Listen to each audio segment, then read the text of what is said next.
die materielle Welt.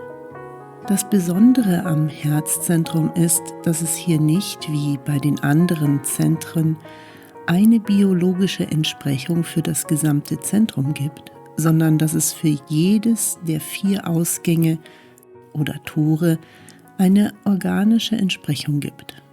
Wir haben hier Magen, Thymus, Gallenblase und Herzmuskel.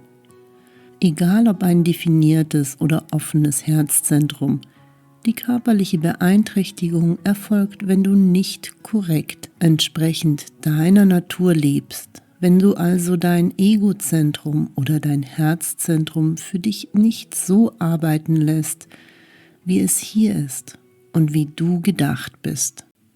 Wir können fast sagen, das körperliche Wohlbefinden kommt eigentlich aus dem Ego.